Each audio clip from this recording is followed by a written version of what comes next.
Remember early in the course, we measured the average speed of a bullet which we fired from a rifle. That was because we had the ability of very fast timing. In the old days, fast timing was not possible, and people measured the speed of bullets in a very delicate way. And all the tools that we have learned, we can apply now to this device which we call the ballistic pendulum.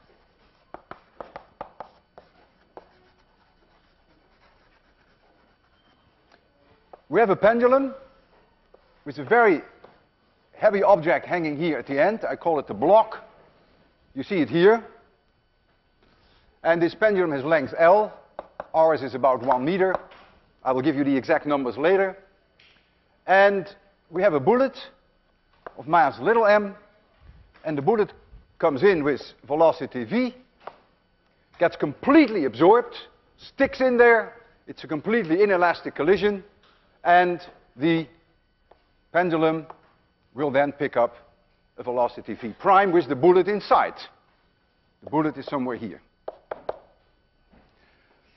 Momentum is conserved, so we clearly have that mv equals m plus m times v prime.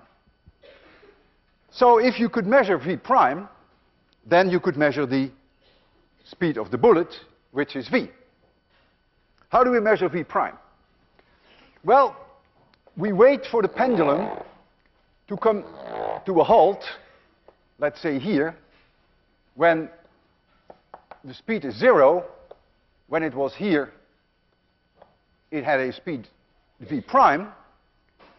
And we know that there was kinetic energy here, no gravitational potential energy. I can call this level u equals 0. But right here, if this difference in height is h, then all the kinetic energy has been converted to gravitational potential energy. So we apply the theorem, the work energy theorem, or you could say it's equally valid. You could say we apply the conservation of mechanical energy. And so this kinetic energy, which is 1/2 m plus m times v prime squared, is now converted exclusively to gravitational potential energy, which equals m plus m times g times that h. And we lose our m plus m, so v prime would be the square root of 2gh. And so all you would have to measure h, and then you know v prime, and if you know v prime, you know the speed of the bullet. But life is not that simple. It's very difficult to measure h, and I can make you see that. Suppose this angle theta, when it comes to a halt, is only 2 degrees. Then h, which is L times 1 minus cosine theta, is only 0.6 millimeters for the dimensions that I have chosen here, for a length of 1 meter. And that's it. You can't even see it. It's invisible, let alone that you can measure it to any degree of accuracy. So what are we going to do now? Well, we are going to not measure h, but we are going to measure x. I call this x equals 0. And here, when the pendulum comes to a halt, I call that x. For a 2-degree angle, x is approximately 3.5 centimeters. Can easily be checked by you, of course. So you get a huge displacement in this direction compared to h. If you use small angle approximation, and you better believe it, 2 degrees is very small, then you can prove, which is purely geometrical mathematics, and I leave you with that proof, that this is approximately x squared divided by 2L. I want you to prove that. You take the expansion of the cosine theories of the Taylor series, and you cut it off somewhere, and this is not so difficult to prove. In other words, v prime squared, which is 2gh, can now be replaced by approximately 2g times x squared divided by 2l, which is g times x squared divided by l. And so the velocity of the bullet, v, which is m plus m, divided by m, I bring the m down there, times v prime, but v prime is now the square root of this, so I get an x here times the square root of g over l. And what you see now, that in a very clever way, by getting x in here, we can now do a quite accurate measurement of the speed of this bullet, because we can measure x with a fair accuracy. Maybe an uncertainty of only 1 or 2 millimeters in x out of the 3.5 or 4 or 5 centimeters. We're going to measure the speed of such a bullet. We did that before. We should get a number which is not too different. I think we got something like 200 to 250 meters per second. I will give you the input for this experiment. The bullet mass is 2 plus or minus 0.2 grams. I apologize that I don't give you all the numbers in MKS units. You will have to convert them, of course, to MKS units. The length of the pendulum is 1.13 meters plus or minus 2 centimeters. We're not certain. With an accuracy of about 2 centimeters. And the mass of that block, which is huge, I believe is 3,200 grams, 3.2 kilograms, with an uncertainty of about 2 grams. So we have a 10% uncertainty in the mass. We have a 2% uncertainty in the length. And we have a negligible uncertainty in the mass of the block. That's negligibly small. So if I want to know now what the velocity is of the speed of the bullet, I can calculate what m plus m divided by m is. I can calculate the square root of g over l. And with those numbers, I find 4.7 times 10 to the third times x. We have to measure x. Now, if you look at the uncertainties in the whole thing, we're going to measure x, which may not be 3.5 centimeters, it may be 4 or 5, but the uncertainty in our measurements will probably be 1 or 2 millimeters. Let's say it's 0.2 centimeters. So this is not our real number yet. So that would be an uncertainty of about 2 out of 50 is 4 out of 100, it's 4%. This is 4%, roughly 4%. So I would say we get the final speed of the bullet to an accuracy of about 15%, if we combine all the uncertainties. So let's give it a shot, no pun implied, and we can make you see the pendulum right there very shortly. And it is very cleverly designed. When the pendulum starts to swing, it's going to move a small object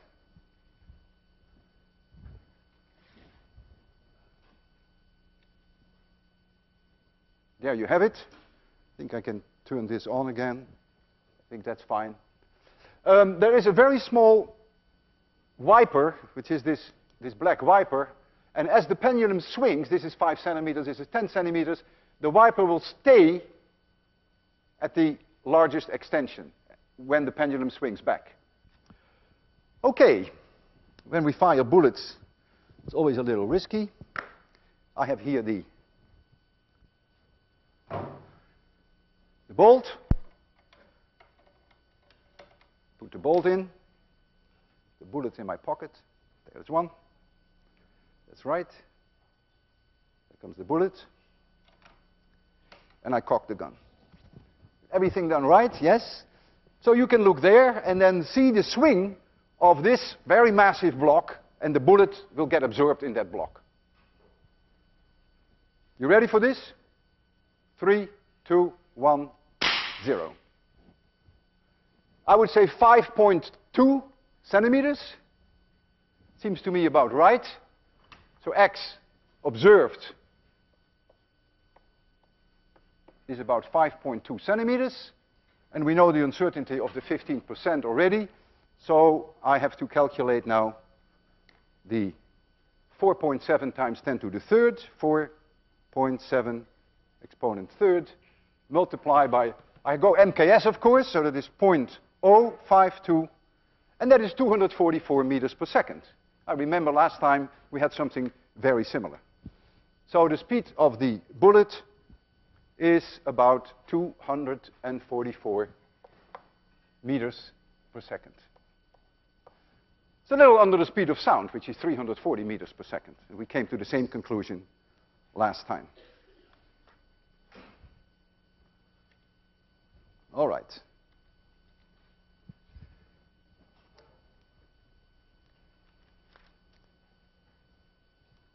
We had kinetic energy in the bullet before the bullet hit the block. And you can calculate how much that is, because you know the speed now, and you know the mass. 1/2 mv squared. You can also calculate how much kinetic energy there is when this bullet is absorbed in here. That's very easy. That's 1/2 times the total mass, m plus m, times v prime squared, which you also know now.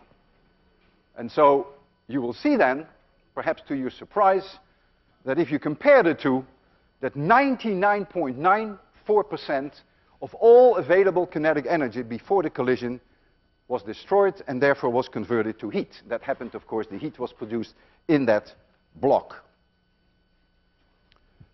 Now I'm going to change to the concept of impulse. It's not completely unrelated to what we just did. An impulse is giving someone a kick. That's what an impulse is. Our bullet gave an impulse to this block. It gave it a kick. Impulse. Impulse is a vector, and it is defined as the integral of f dt during a certain amount of time, let's say from 0 to delta t. Now f equals ma, which is also dp dt. We have seen this now several times. The rate of change of momentum, and so I can substitute that in here, and so I find then the integral from 0 to delta t of dp dt dt, and that makes me move to the domain of momenta. So I have now simply the integral over dp from some initial momentum pi to some final momentum pf. And so that is simply the final momentum minus the initial momentum. So what an impulse does, it changes the momentum. There is a force that acts on something for a short amount of time, could be a little longer, as you will see with rockets, and that gives it a change in momentum. If we have an object that we drop on the floor, so we have an object mass m, and we drop it on the floor, and we let it fall over a distance h, then it's going to hit the floor with a certain speed. We know it's down, the velocity, and that equals the square root of 2gh. If this were a completely elastic collision, which depends, of course, on the quality of the object, and it depends on the quality of the floor. Maybe a super ball or marble would be almost completely elastic. Then the ball would bounce back with that same velocity. And if that were indeed a completely elastic collision, then you can see that the impulse that the ball is given to, that is given to the ball, as the ball hits the floor is giving an impulse to the ball, and that impulse equals 2mv. The ball changes its momentum. It was first mv in this direction, and now it's mv in this direction, so the change is 2mv. So an impulse is given to the ball. Now, if the collision were completely inelastic, then the ball would just say, like a tomato, I throw a tomato on the floor, it goes no speed anymore when it hits the ground, then of course the impulse would only be mv, because then it doesn't come back up. So there is no, the change in momentum is then smaller. We have here two balls that look alike. They have a mass of 0.1 kilogram. So m equals 0.1 kilogram. And I will drop them from a height of about 1.5 meters. And that gives them a speed when they hit the floor of about 5.5 meters per second. And so the momentum change is 2mv. So the impulse equals 2mv is about 1.1, and that would be kilograms meters per second. And that means that if the collision time is delta t seconds, that the average force acting upon this ball during the collision with the floor equals the impulse divided by delta t, because remember that was our definition of impulse. So if we know the impulse, we get a feeling for the average force. And for the ball that I will drop on the floor, we have done fast photography. I will show you some results of the fast photography with a different ball, but nevertheless, we did it with the ball that I will drop on the floor very shortly, which is this one. That impact time is only 2 milliseconds. It's hard to believe that in 2 milliseconds, the entire collision occurs. And so if you substitute in here now 2 milliseconds, then you get for the average force 550 newtons. Just imagine, this ball has a mass of 0.1 kilogram. The weight is 1 newton. And during the impact, it weighs 550 times more. What an incredible weight increase. And the average acceleration that it experiences during the impact is 550 times g. People play tennis, and they have speeds of hundreds of miles per hour. Speeds are way higher than we have here, 10 times higher. And so the weight increase is even more. Now, if the collision were completely inelastic, so that if it were a tomato or an egg and this one wouldn't come up, the average force would still be approximately the same, the reason being that the impulse will be half. But if the impact time were also half, and the impulse were half, then of course the force, the average force, will be the same. Very high, but for a shorter amount of time. So I first want to show you now these two balls. One is almost complete elastic collision with the floor. Whether this is a complete elastic collision depends not only on this ball, whether this is a super ball, it also depends on the condition of the floor. This is not a very good floor, this is not marble. So when I drop this one, it doesn't come up to this point here. So it's not a completely elastic collision. But it bounces pretty much, so it is somewhere in completely inelastic and completely elastic. It's not bad, right? It's not bad. Now this one, watch it. Looks alike, but it ain't. This one is completely inelastic. It goes to the floor and it goes clunk. You see a small bounce, but that's it. And so the impact times are very short, 2 milliseconds in the case of the one that bounces back, 1 millisecond in the case that one clunk, and their average weight is about 550 times their normal weight. I'd like to show you fast photography on not this very same ball, but on another one that we did. Let me take this out. And that is a ball that comes down with a speed of 4 meters per second. And each frame is 1 millisecond. So you will see a ruler, and the ruler indicates, has marks in centimeters, and so you will see it go in 4 milliseconds, it will go 1 centimeter. So it has a speed of 2.5 meters per second. It will hit the floor, and then we can count the number of milliseconds that it takes contact and going back up again. It's not going to be 2 milliseconds, it's a little longer, but again, impressively short.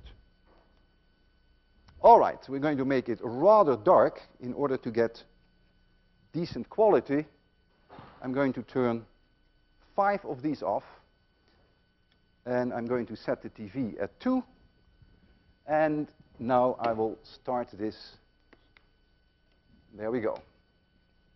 Let's hope that that will go. Okay, there comes the ball down. These marks are in centimeters. So it is a ruler in centimeters. This is 1 centimeter. I'll rewind a little because we were a little too late. Okay, we'll start again. So watch when it passes this mark. 1, 2, 3. You see 4 milliseconds for about 1 centimeter. So that's 2.5 meters per second. And now we'll count the number of milliseconds at impact. 1, 2, 3, 4, 5, 6, and it's off. About 6, maybe 7 milliseconds. And this is no special ball. These impact times are amazingly short.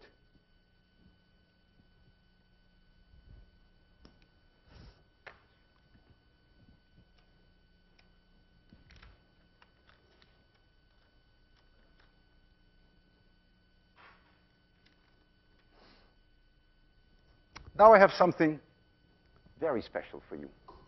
Something really special. Something that has kept me awake. A lot of things keep me awake in physics, and not only in physics.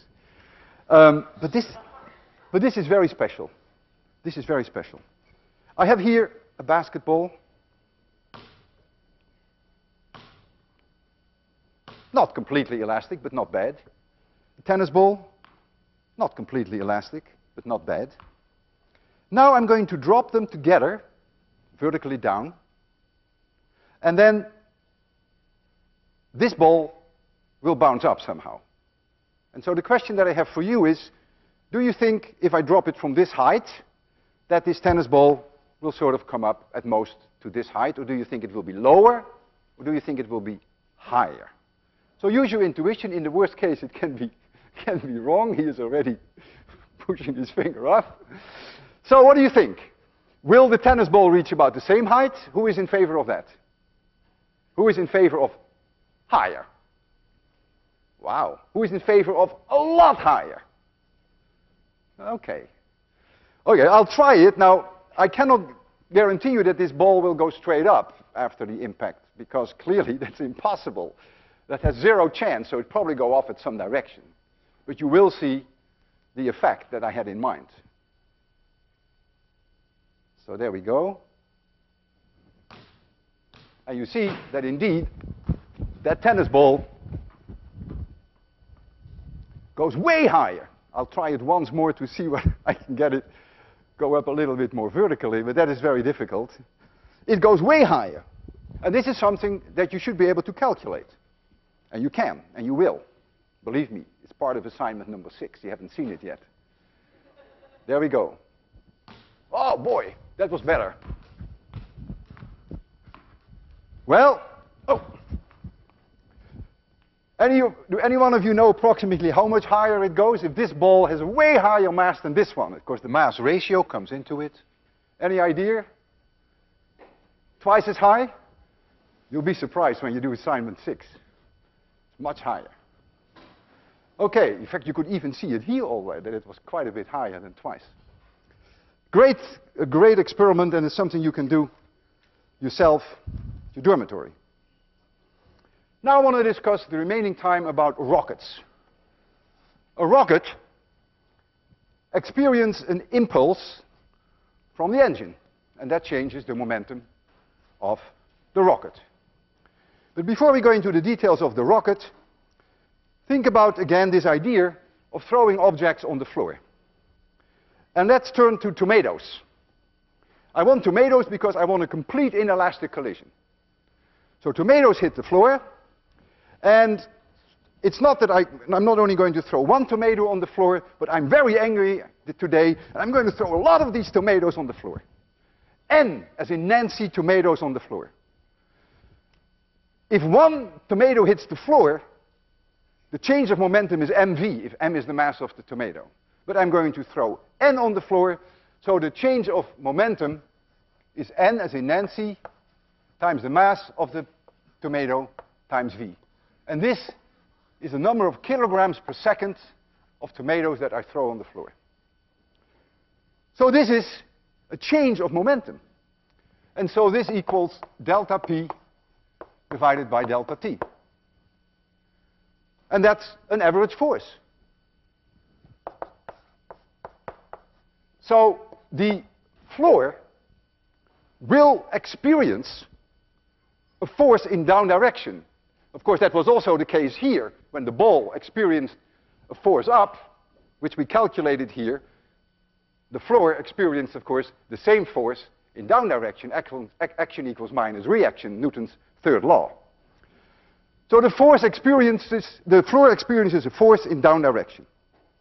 And I can write it down in a somewhat more civilized form. F equals dm dt times the velocity, if the velocity of the tomatoes that hit the floor is constant. And we're going to apply this to rockets, whereby the exhaust out of rockets has relative to the rocket a constant speed. And this is then the number of kilograms per second that I throw on the floor. This is very real. I can throw these tomatoes on a bathroom scale. And if I threw 4 kilograms per second on a bathroom scale, and they hit the bathroom scale with 5 meters per second, you better believe it that you will see that the bathroom scale will reach an average force of about 20 newtons. 4 times 5. If it weren't tomatoes, but if they were super balls which would bounce up, then the momentum change would be double, and so the bathroom scale would indicate 40 newtons. So this is a real thing. It's a real force that you can record. Now I'm going to be a little bit unpleasant to you. I'm going to throw rotten tomatoes at you.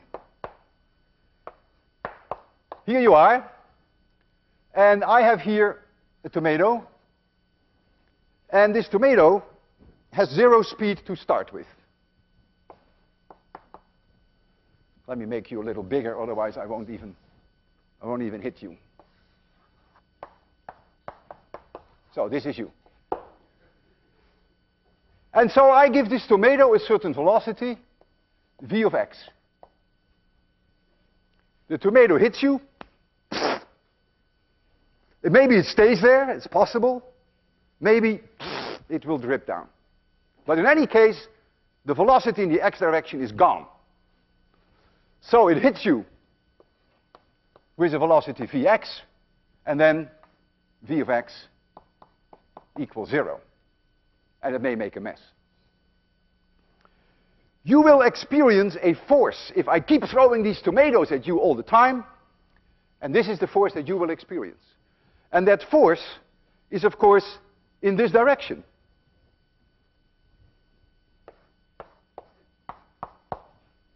You get all these tomatoes, and you feel that as a force. But now look at the symmetry of the problem. Here, the velocity goes from Vx to 0. But I, throwing the tomatoes, has to increase the velocity from 0 to Vx. So for obvious reasons, I must then feel a force in this direction. Think of it as a recoil when you fire a bullet. So I experience exactly the same force, but in this direction. And that now is the idea behind a rocket. A rocket is spewing out tomatoes, well, not quite tomatoes, it's spewing out hot gas in this direction, and then the rocket will experience a force in that direction. That is the basic concept behind a rocket. And the higher the speed of the gas that it throws out, the higher that velocity, the more kilograms per second it spits out, the higher the mdt, the higher will be the force on the rocket, and this force on the rocket is called the thrust of the rocket. So if we have a rocket in space, here's the rocket,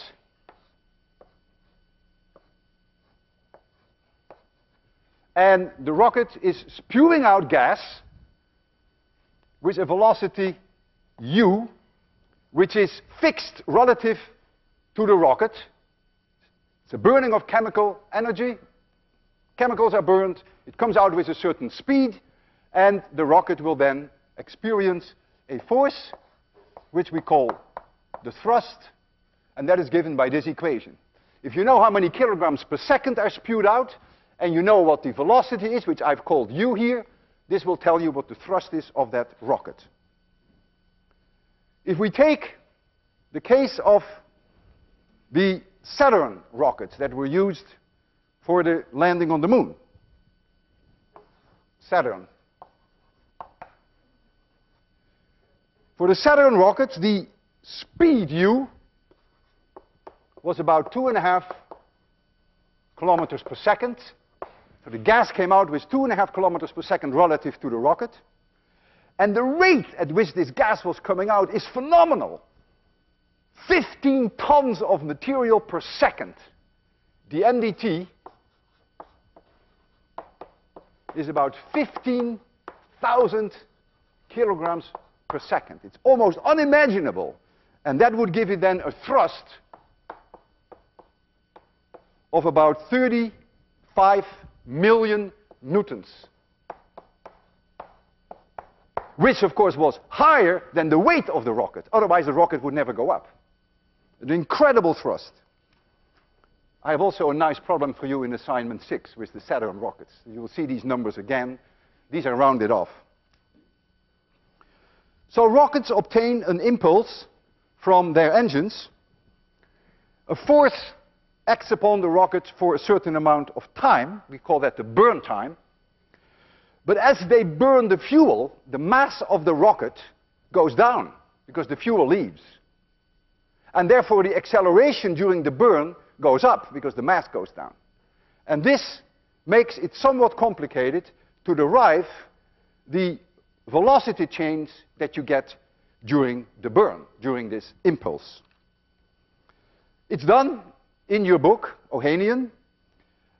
I find that derivation a little bit complicated. I looked in other books and I found one in the book by Tipler on physics. And his derivation, and I will go through that in general terms, I put that on the web for you. It should be there tonight. So you may want to take very few notes. The entire derivation, of which I will just highlight the important issues, is on the web. And the way that Tipler is doing it is exclusively from your frame of reference. You are sitting in 26-100, and you are seeing this rocket go up. Let's keep that equation, which is the thrust of the rocket.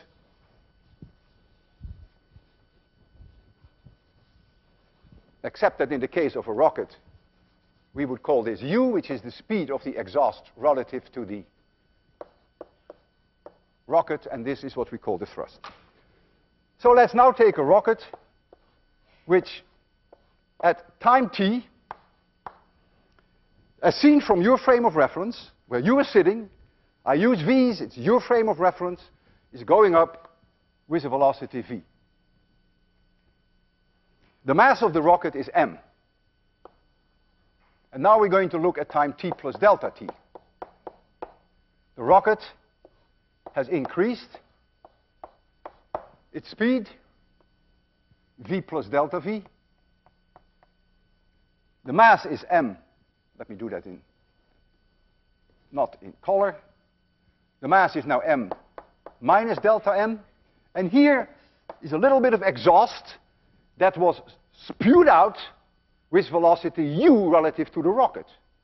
U relative to the rocket. So u in 26-100 will see the velocity of this little piece delta m. You will see this to be v minus u. If the velocity of the rocket is larger than u, could be, you will see the exhaust going up from your frame of reference. If the velocity of the exhaust is larger than the velocity of the rocket, from your frame of reference you will see it go down. That's taken care of in the science. Now, I'm going to compare the momentum here with the momentum there. And we take the situation that there are no external forces acting upon it. Somewhere in outer space, this rocket burns. Momentum must be conserved. The momentum at time t equals m times v. That is very simple. That is time t. The momentum at time t plus delta t of the entire system, including the exhaust. If I'm telling you that momentum is conserved, you can't ignore the exhaust. It's momentum of the system that is conserved. The momentum of the rocket is going to change, and the momentum of the exhaust is going to change, but not of the system. So we're going to get mass times velocity, m minus delta m times v plus delta v, plus delta m, which has a velocity v minus u. And how large is this? Well, there is mv plus m delta v. Here you see the m delta v. Here you see the mv. And then you get minus u delta m.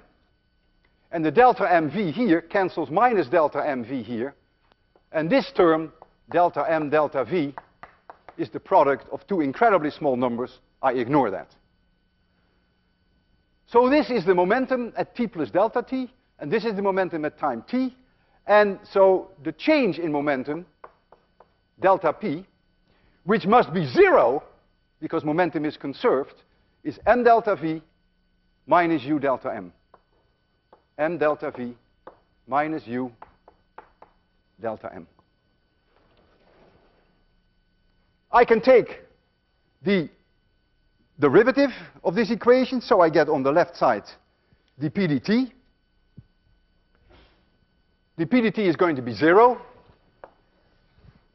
So I get 0 equals m times dv dt, but dv dt is the acceleration of the rocket minus u dm dt. And that is the thrust on the rocket.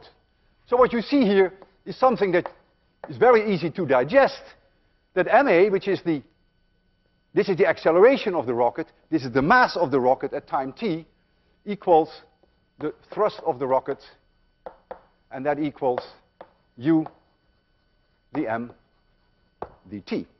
And some people call this the rocket equation. Now this is true if there is no external force on the system. It is interesting to include a real launch from Earth. And if you have a real launch from Earth, then the rocket is going up in this direction, but then gravity is exactly in the opposite direction.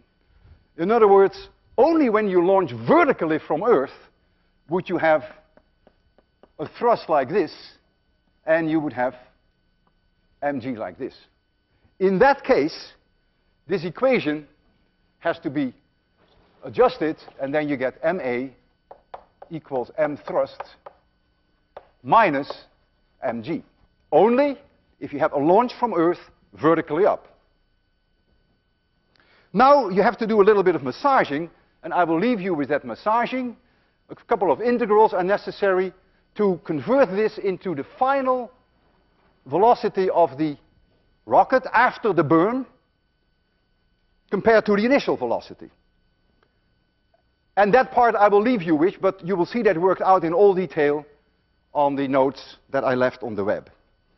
And then you come up with a very famous equation that the final velocity of the rocket minus the initial velocity of the rocket equals minus u times the logarithm of the final mass of the rocket divided by the initial mass of the rocket. This is if there were no gravity at all. Just in case, and only in case, of a vertical launch from Earth, there is also here a term minus gt. Only if you have a vertical launch from Earth. When I watched my lecture, I noticed that in my enthusiasm I put brackets around the minus gt. And this is quite misleading because it may give you the wrong impression that there's a product at stake here, which is not so. So the brackets really should not be around the minus gt. It is this term, minus u logarithm of mf divided by m of I minus gt. Let's now look at this equation in a little bit more detail, so that we get a little bit of feeling for it. Suppose we had a vertical launch from Earth, but we had no rocket. It's possible. So this term does not exist. What do you see? That the velocity equals v initial, we have called that before in 801 v0, that's the initial speed, minus gt. Ha! We had that result during our first lecture. Completely consistent with this equation. If you have no rocket, you get that v equals v0 minus gt, if you throw the object vertically up, and we had a vertical launch. So that looks good. We launch from the Earth, and we now have an initial speed which is 0. The rocket is standing there, and we fire the rocket. T, by the way, is the burn time of the rocket. Let me write that down. T is the burn time. So initial speed is 0. So now, this final velocity, if we want this final velocity to be anything physically meaningful, a positive number, this thing has to come out positive. And you will say, well, how can that be? Because we have a minus sign here, and we have a minus sign there. How can that ever become positive? Well, don't forget that the final mass is smaller always than the initial mass, because you burn fuel. And so this logarithm is always going to be negative. And so this term is always going to be positive if you burn any fuel. Now, of course, for this velocity to be a real value, physically meaningful, this term has to kill this one, has to be larger than this one, otherwise the rocket won't even go up. You could be spewing out fuel all the time and the rocket would just be sitting there, because the thrust up effectively is not enough to lift it off. So the first term has to win from the second term in case of a vertical launch. Let's take an example with some numbers. It always gives a little bit of insight. We have a burn time of about 100 seconds. And the initial speed is 0. And let us take a case whereby u is 1,000 meters per second. That is less than the Saturn rocket, but it's still sizable. It's a kilometer per second. So the exhaust is coming out relative to the rocket with 1 kilometer per second. And the final mass divided by the initial mass of the rocket is 0.1. So 90% was burned away. There's fuel that is gone. You have only 10% left when the burn is over. So now we can calculate, if this was a launch from Earth, a vertical launch up, we can calculate how large this term is, take the logarithm of this value, multiply it by minus u, and then we find that the final velocity, the first term is 2300, and the second term, 100 seconds, and this is 10, is minus 1000.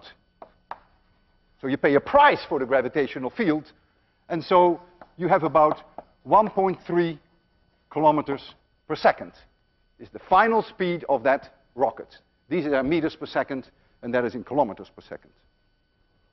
Now, if there were no gravity, then of course the gain in speed, this difference, would be 2300 meters per second. Also, if there is no vertical launch, but if, for instance, the rocket were in orbit around the Earth, here we have the rocket, and it's going in orbit around the Earth, then of course, even though there is gravity, gravity is now not doing any work. And therefore, if you fire this rocket for 100 seconds, the change in velocity, the tangential change, will also be 2300 meters per second.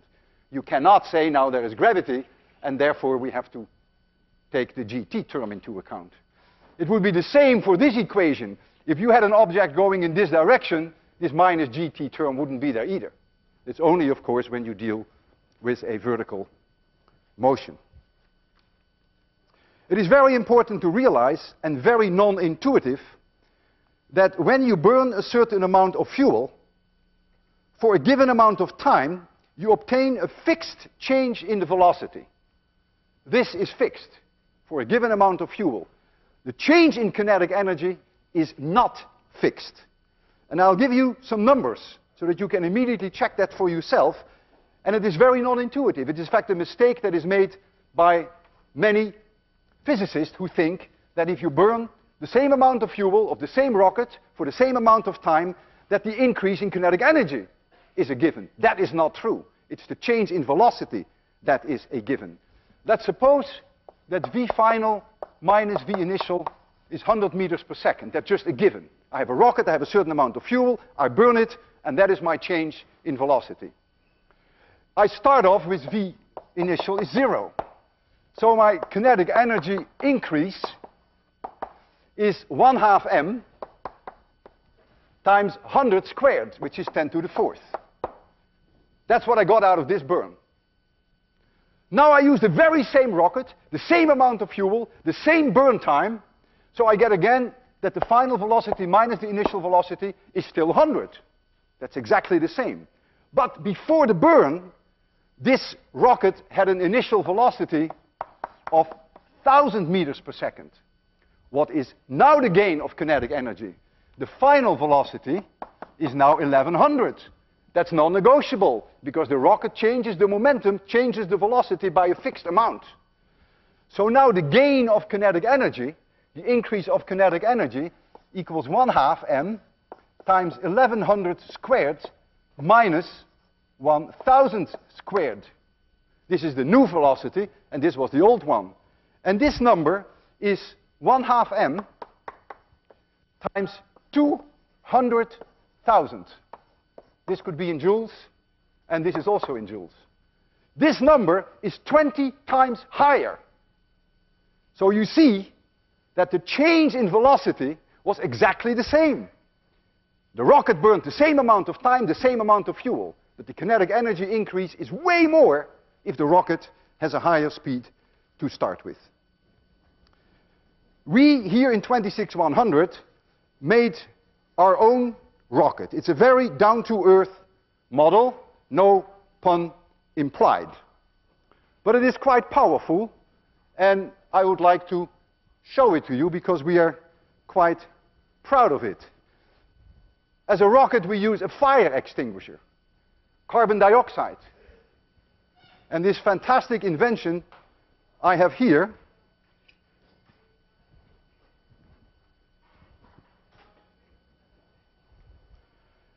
and this powerful rocket is enough to reach the escape velocity of 26100.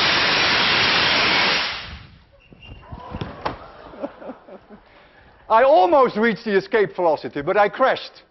See you next Friday.